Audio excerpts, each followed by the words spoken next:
Bitcoin naik ke 96.000 dolar di saat dunia justru lagi nggak baik-baik aja. Ketegangan geopolitik lagi meningkat, resiko perang regional naik, pasar global pun penuh ketidakpastian. Tapi yang terjadi justru sebaliknya. Bitcoin naik agresif sampai 96.000 dolar. Sekarang pertanyaan sederhananya, kok bisa? Hari ini saya akan jelaskan bukan dengan opini, tapi dengan cara berpikir investor, institusi, dan juga fund manager secara global. Apa yang sebenarnya terjadi di balik layar, kenapa Bitcoin justru diuntungkan saat politik lagi memanas, dan apa implikasinya untuk kita sebagai investor retail. Sekarang mari kita lihat dulu konteksnya. Secara global, market ini sedang menghadapi risk taking. Yang pertama, konflik geopolitik di beberapa kawasan. Kedua, ketegangan politik internasional. Ketiga, ketidakpastian kebijakan fiskal dan juga moneter. Keempat, resiko ekonomi global yang belum selesai. Dalam kondisi seperti ini, market biasanya risk off. Saham ditekan, volatilitas naik, investor cari aset yang bisa melindungi nilai dari aset mereka. Dan menariknya, disinilah narasi Bitcoin mulai berubah nih secara posisi. Bitcoin bukan lagi risk aset biasa. Kalau dulu, Bitcoin dianggapnya risk on aset murni. Kalau saham jatuh, Bitcoin juga ikut jatuh. Tapi sekarang, strukturnya mulai sedikit berubah. Dengan masuknya investor institusi, ETF spot, dan juga custody besar, mulai mengubah profil pemegang Bitcoin. Intinya jadi lebih sabar, lebih fokus ke safe haven, lebih peduli resiko sistemik. Jadi saat resiko politik naik, sebagian capital nggak masuk ke saham atau ke money market di US, tapi ada juga yang masuk ke Bitcoin. Geopolitik panas, distrust ke sistem. Setiap kali politik memanas, satu hal yang selalu terjadi, yaitu kepercayaan ke sistem mulai menurun. Mulai dari adanya resiko pembekuan aset, resiko kontrol modal naik,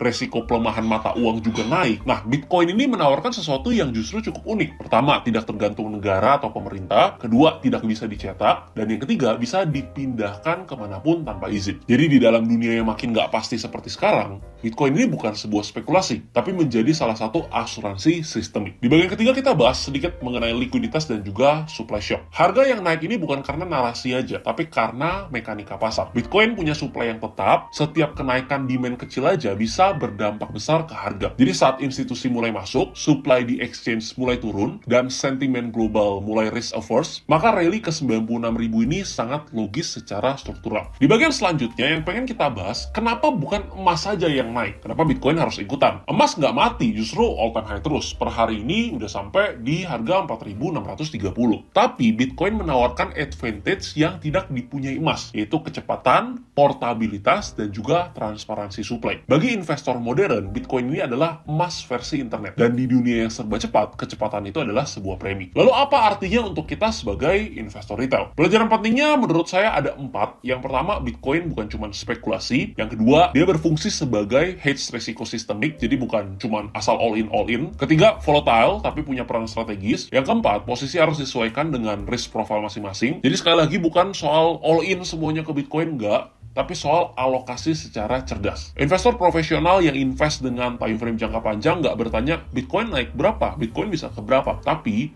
Bitcoin berfungsi sebagai apa di portofolio saya. Jadi kenaikan Bitcoin ke 96.000 ini bukan kebetulan. Seperti geopolitik yang udah kita bahas tadi, yang lagi panas, itu distrust system, dan ada supply ketat serta demand institusi, serta Bitcoin mulai diposisikan sebagai hedge global. Sebagai investor, kita harus adaptif, bukan sekedar reaktif. Jadi itu alasan kenapa Bitcoin bisa naik sampai 96.000.